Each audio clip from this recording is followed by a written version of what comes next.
it's torture getting through the days of the week when you have a big game like this, because it's like we've analyzed every little pebble of this particular game. You know what else is a little bit bittersweet, Mike? We only have 2 more Sundays of NFL football this year. I mean, it's exciting. The Eagles are in it. They're in the NFC Championship, but then it's done, man. We got next Sunday, there's nothing, and then you get the Super Bowl, and then we got a long offseason. You get the NBA playoffs that are coming your way. You're joking, right? Maybe NHL playoffs, although the Flyers lost last night to the Rangers. They got buried by the Rangers. It was all right. They had gone 6 straight with points, so I'll take it. Oh, look at you, man. Yeah. 6-1 drubbing, and you just slough it off like most Flyer fans. Yeah, it's all right.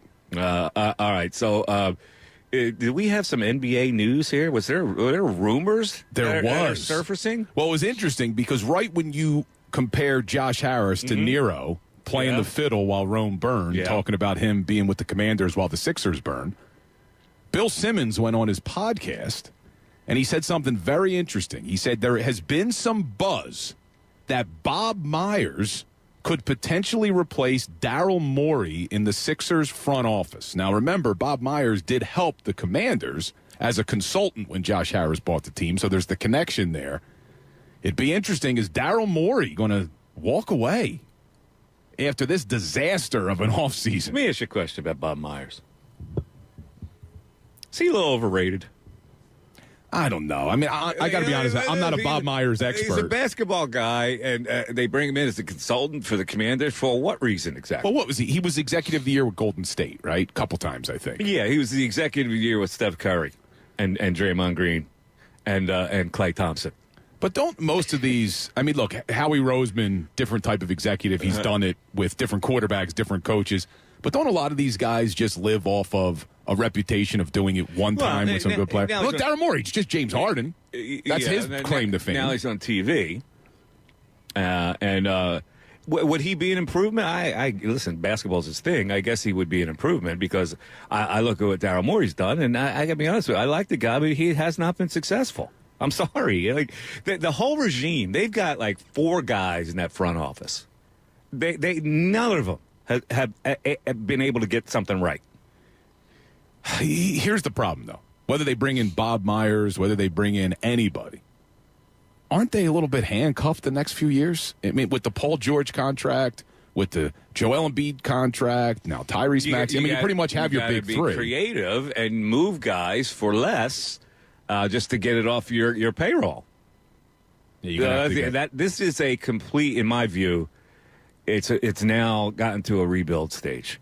I've never thought I'd say that, but we've seen the best of what Joel Embiid era is going to be. We've seen the best. I'm sorry. It's like if you want to con yourself, then fine.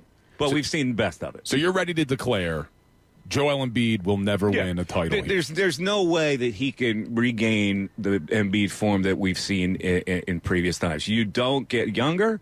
You don't get healthier. All right, let's take a break. By the way, you're listening to the Mike Missanelli Show right here on 97.5 The Fanatic, WPEN and WPEN HD1, Burlington, Philadelphia, a Beasley Media Group station, and we're broadcasting live today from Rally House in Willow Grove. Let's go right to the phones to start the 11 o'clock hour and talk to James in Old City. What's up, James? Yo, Mike, what's up, man? How you doing?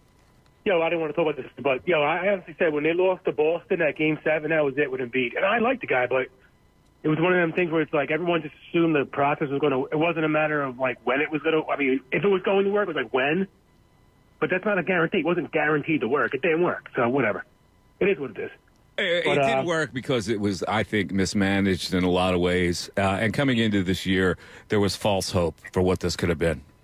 I don't waste my time on them. I got talk different now with the Sixers, but with the Eagles, I don't think it's great because I love the fact that you're saying like it's a good thing for these guys to be talking or whatever, pump their team up. Yep. To me, that's almost like a sign of weakness to me because you got the number 30 defense in the league, so obviously your defense is trash. And you got to come up with this false bravado, like, we're going to hit him like a running back. No kidding. It's football. We know you're going to hit him. Like, what do you think is going to happen? Like, it's so. The fact that you need to say that is an embarrassment to me. And it's also disrespectful. I disagree because you're already an underdog and you got nothing to lose. Yeah, so why not pump in any kind of false bravado in there? It can't hurt. because it's obviously false. Their defense is 30th in the league. Well, against the run, they are. Well, they're still pretty bad. But, Mike. The quarterbacks are good. Both of those corners are pretty good. Well, so if you can stop the run, and you can they can't stop the run. Well, my thing is this: the Eagles are number one defense in the league, right? Mm-hmm. And we've got the youngest defense in the league. Have they said a peep?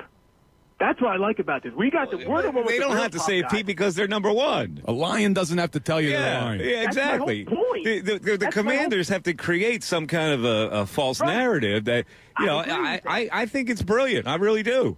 No, but to me, I disagree, Mike. I don't think it's brilliant or not. I think to me it's a total litmus test. Well, then it helps you when you look at this game. You go, it's going to hurt the Commanders. All right, well, that's how I look at it. It's not even help or hurt. It's more like it's a total tell. The fact that you're saying that, and the Eagles over here like no comment. But it's already a tell. They're 6.5-point underdogs. Well, that's the tell that's out there. They're inferior. So anything you say can't hurt you. I honestly feel like even the players on their own team know that, too. I feel like back in the day, as much as I didn't like Andy Reid, I trust me, don't get me started on that. It's when he was here, Let me ask you a question. Let me ask you one question. You remember the Buddy Ryan defenses, James? Do I? Of course I do. Yeah, okay. So that bravado that he always put out there, that he was going to kill his defense. Yeah, but Mike, they were the number one defense in the league, so I have no problem with that. Okay, but players look at that and they go, "Yeah, I want to destroy something." Yeah, but your team's not good, though. That's my whole point. Well, you can't acknowledge that you're not good. You can't acknowledge that you're not good. It's like you're looking at it from the Eagle standpoint, an Eagle fan standpoint. I'm looking at it like a Commander player. The Commander player's going, yeah, I like the fact that he's talking bravado. I am looking at it from a very objective perspective. What you're referring to with Buddy Ryan, the rules were not in place to protect the quarterback back then. So when Buddy Ryan comes out publicly and makes those declarations about how they're going to hit the quarterback, that was fine back then. Okay. You aren't going to get flags. There's going to be flags thrown on this team. You also made the same point that that you would take a 15-yard penalty, that Jalen Carter would bust somebody up. Isn't that the same principle? If you can bust up Jalen Hurts, does that not work for your defense? No, I wouldn't do it if I was the Eagles. I meant if I'm the Commanders behind closed doors, I would be telling my defense, you get one 15-yarder, take a shot at Jalen. But to come out publicly and put the referees on notice of it doesn't make sense to me. Why would you do that? What benefit does it have to publicly let everybody know we're going to go after Jalen Hurts? What did he really say? He said if he's a running back, we're going to treat him like a running back. We're going to hit him hard like we would hit a running back. What did he say? That they were going to take a cheap shot? They were going to try to go low on his knees? He didn't say any of that. It was implied. It was implied. What was implied? It was implied that they're going to try to hit him. And here's the deal. Yeah, granted, when he leaves the pocket, you can hit him like a running back until he attempts to slide. When he slides, he gets the protection that quarterbacks get. But don't you think his players are smart enough to figure that part of it out? Like they know they're going to get a flag, that they can't go overboard because it's only going to hurt their team. He's just sending a message. Hey, that guy can really hurt us if we let him run. So let's make sure he feels it when he runs. I just don't see the benefit. All right, let's go to the text board. We're going to get some text on Joe Whitt Jr., the defensive coordinator. Ray, what do you got? Commanders defensive coordinator put a target on his own quarterback. I think this makes it more personal for the Eagles. If you listen to some of the Eagles, they look this as a payback game, which makes it a physical game, a war-like game. Beat them the hell up and win. It takes everything to make that happen. And let's focus more on kicking their ass, less about it being the game that gets them to the Super Bowl. They may use every motivation that they need, even Sirianni not being on the list for Coach of the Year. That's how football players think. Terrence from Wilmington. All right, well, that's a pretty good tweet. Here's the thing. Jaden Daniels really doesn't get hit like Jalen Hurts does. Jalen Hurts, he tries to get out of the way, but he's a strong guy, and he takes more of a hit than Jaden. Jaden Daniels gets out of bounds all the time. Well, he's a lot thinner than Jalen Hurts. But if you remember correctly, you go all the way back to the first game that the Eagles played against the Commanders. Jaden Daniels had some banged-up ribs. Now, I don't remember if he sustained that on a scramble or if it was a sack inside the pocket, but he was a little bit banged up. I mean, they can get after him. If Jalen Carter gets a shot on Jaden Daniels, he's going to feel it. Jaden Daniels needs to put on a few pounds. He's still a young guy. He's a very thin guy. I don't know. We'll see how it all plays out, man. Hey everybody, it's Bill Colarulo. Thanks for watching. We appreciate it. Make sure you like and subscribe to our channel so you can engage during the show and you're not going to want to miss all the content that we post. It's not only the live videos, it's videos after the fact. It's our shorts. It's all the content you want as a Philadelphia sports fan. Looking forward to connecting.